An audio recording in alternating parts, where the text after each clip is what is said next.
दोस्तों, जैसा कि आप सभी जानते हैं कि पिछले कल यानी 25 दिसंबर को पूरी दुनिया में क्रिसमस काफ़ी धूमधाम के साथ मनाया गया।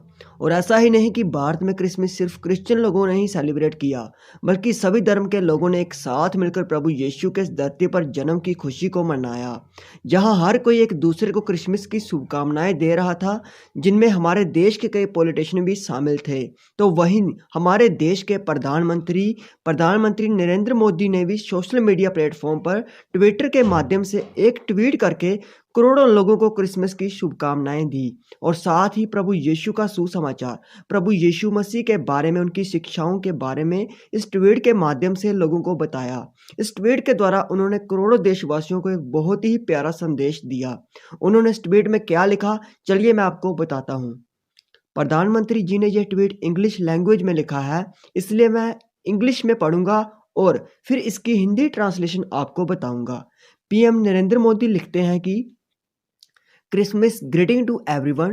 We recall the life and novel teachings of Jesus Christ, which placed topmost emphasis on service, kindness, and humility. May everyone be healthy and prosperous. May there be harmony all around. इसका हिंदी अनुवाद है, सभी को Christmas की बधाई। हम यीशु मसीह के जीवन और महान शिक्षाओं को याद करते हैं, जिन्होंने सेवा, दया और नम्रता पर सबसे अधिक जोर दिया। सभी स्वस्थ एवं समृद्ध रहें, चारों ओर सद्भाव हो। इस ट्वीट के बाद बहुत सारे लोगों ने प्रधानमंत्री नरेंद्र मोदी को भी ट्वीट करके क्रिसमस की शुभकामनाएं दी। मैं परमेश्वर का धन्यवाद करता हूं कि उन्होंने किसी एक धर्म या जात के लिए नहीं, बल्कि पूरे संसार के लिए अपने इकलौते बेटे प्रभु यीशु को कुर्बान किया। और प्रधानमंत्री नरेंद्र मोदी को भी आभार कि उन्होंने इस क्रिसमस वाले दिन इस ट्वीट के माध्यम से करोड़ों लोगों तक प्रभु यीशु का सुसमाचार पहुंचाया।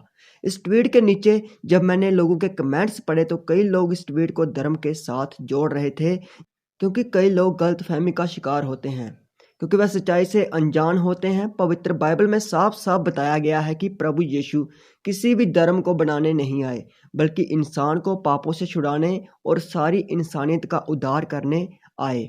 और ये हम तभी समझ सकते हैं जब हम बाइबल को पढ़ेंगे। तो इसलिए आप सभी पवित्र बाइबल को जरूर पढ़ें, जिससे आपको पता चलेगा कि क्रिश्चियनिटी कोई धर्म का नाम नहीं है। क्रिश्चियन वो हैं जो प्रभु यीशु मसीह की शिक्षाओं पर चलते हैं, प्रभु यीशु के वचनों पर चलते हैं, उनकी आज्ञाओं पर चलते हैं। तो आप सभी कृपया पवित्र बाइबल को जरूर पढ़िए। मैं आशा रखता हूँ कि बाइबल आपके जीवन को जरूर बदलेगी, इसलिए आप बाइबल को जरूर पढ़ें।